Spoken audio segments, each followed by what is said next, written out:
का संकल्प, यही कारण है कि देश की जनता ने लगातार तीसरी बार इस देश का नेतृत्व आदरणीय प्रधानमंत्री नरेंद्र मोदी जी के मजबूत हाथों में सौंपा।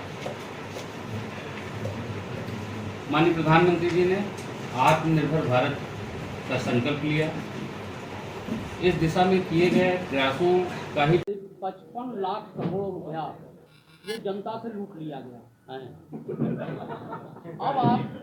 अब आप रिटर्न कर रहे हो, जीएसटी घटाए हैं आप, तो 28 लाख करोड़ ही वापस कर रहे हैं। ये जो गैप है, लोगों के हाथ खाली हो गए हैं और लोगों के कमर टूट गए हैं। ये क्या पैसा वापस करेंगे आप? देखिए, ये ऐसा बेतुका सवाल है जिसका जवाब देना असंभव। नहीं, 8 साल तक आप आपकी ऐसे कमर नहीं आप कमर ऐसे तोड़ कह रहे दिया। हैं लूट लिया।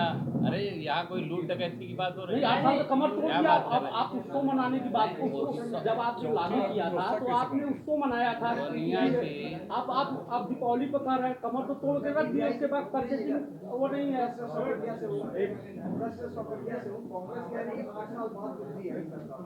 क्या कह रहे हैं?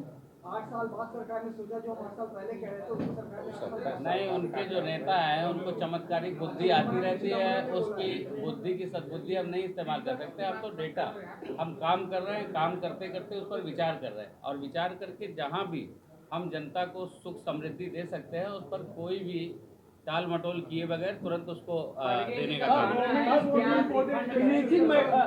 मनोज तिवारी ने कहा है कि जो आप जीएसटी का पता करें, उन्होंने कहा कि 8 साल पहले बीजेपी ने लगाया था, तो वापस कर ले रहे थे, उसमें कौन सा तीर मार रहे हैं? प्रधानमंत्री को सद्बुद्धि दी। अब सद्बुद्धि तो कांग्रेस के सभी नेता, जब कांग्रेस के शीर्ष नेता को सद्बुद्धि नहीं है तो उनके और नेता को कहाँ सद्बुद्धि होगी जो इस तरह की बात करेंगे।